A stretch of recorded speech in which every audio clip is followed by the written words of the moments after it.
Alrighty, here we go. I'm John Renton with my review of New Japan Pro Wrestling's G1 Climax 31 Night 11 event.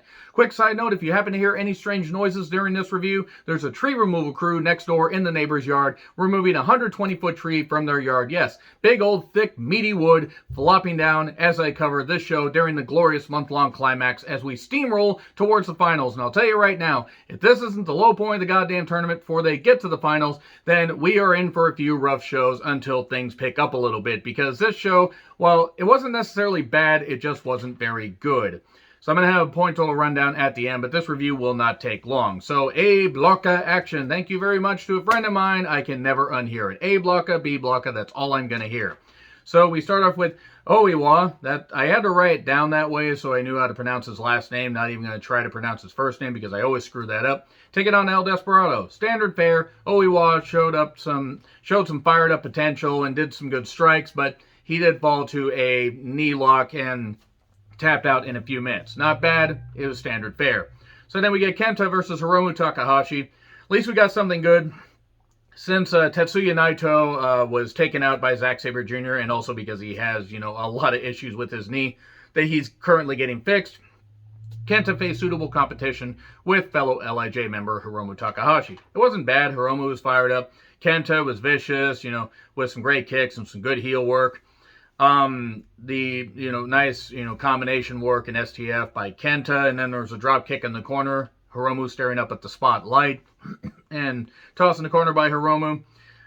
Later, of course, there was a ref bump. Then the chair gets brought in. Oh no, is he going to beat him the same way that he beat Okan? Kenta, that is. Hiromu's like yelling at him to use the chair. Do it now. What are you doing? No, sorry. Terrible Arnold Schwarzenegger impression. I do apologize. And he says no. And then bitch smack battle. And then victory royale by Hiromu. Big lariat for two. But oh no, there's an exposed buckle. And Kenta beats Hiromu the same way he beat Tomohiro Ishii, with an exposed buckle spot and the most devastating maneuver in all of professional wrestling. Surprise roll up 1, 2, 3. We get Tangaloa with Jado taking on Kota Ibushi. Okay, Tangaloa did pretty well here, but this match wasn't bad. I mean, I can sort of understand why this match went as long as it did. Eventually, even though Tangaloa did do a blindside Kamigoye of his own, he could not get the victory. There was a weird Poison Rana spot that Kota Ibushi tried to do. He failed, and Tangaloa just went with it. I'm glad nobody got hurt, but that was really awkward. And then eventually Kamigoye 1, 2, 3. So Kota Ibushi picks up 2 more points. And then Yujiro Takahashi with Peter taking on Zack Sabre Jr. I understand what they were trying to do, and they gotta not have shows run under 2 hours and give the fans their money's worth, whatever the fuck. They gotta give them enough action for their cash. If they're gonna pay cash to watch this glorious climax action, which is really hard to say, they have to make sure that they have some matches go longer, even if they shouldn't. This one should have been sub 10 minutes. I would have maybe even said 5. Yujiro should not have been that competitive with Zack Sabre Jr., even though Yujiro did get a victory over Kota Ibushi, which I'm still baffled by. So anyway, Zack Sabre Jr. showed some major in the watch. Yujiro did, of course, use dirty tactics with his big old throbbing pimp cane full of his massive pimp juice. What am I even on about anymore? And the head scissor trap for the win. Okay. Zack Sabre Jr., that was fucking out of nowhere. That was really good stuff.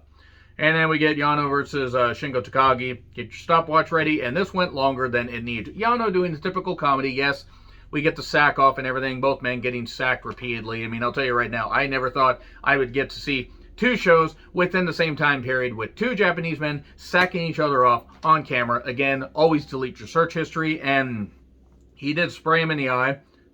In his sack, no less, and then sprayed his sack, and then put his sack over the man's head. I'll just keep saying man's sack, because why the fuck not make this as uncomfortable as possible? Anyway, under the ring, and then back in, and typical style, Shingo ends up winning with Last of the Dragons. Yano can wrestle, but it's just, sometimes it gets a little bit overdone, but it is what it is. Shingo won pretty easily, even though they teased the possibility of Yano gaining a victory over the IWGP Heavyweight Champion. And then Tomohiro Ishii versus Saka Shit Okan, the not-so-great Okan. Look, Okan can wrestle. I won't deny that. He's not interesting. I hate the gimmick. Anytime he breathes near a wrestling ring, it's embarrassing to professional wrestling. I'm going to keep saying that until he, gets interesting, which is never going to fucking happen. I will, become rich before, in the time that it takes him to become interesting, and I'll never become rich. So anyway, Okada in the main event was fucking embarrassing. Now, Ishii winning was the right call. He won with the vertical drop brainbuster, and there were some fine moves, but I didn't care. Ultimately didn't care. Anyway, quick review. Point rundown. Kodobushi with 10. Shingo Takagi with 8. Zack Sabre Jr. with 10. Okan with 8. Toru Yano with 6. Tomohiro Ishii with 8. Kenta with 10. Tangaloa and Yujiro Takahashi with 4 each. There we go. Now, in regards to the Friday and Saturday shows, I will do my best to do individual reviews, but I might have to double them up because I'm going to be doing a couple things on Friday. I'm going to be watching a movie in theaters for the first time in, well, about a month and a half. So let's see. If you see a double review pop up on Saturday, apologies in advance. Sorry, more thick wood falling really close to my house. And I don't even have to pay for it this time. Anyway, agree, disagree, what I said, like, share, subscribe, Twitter handle in the description. I'm John Ritlin. I'll see you soon.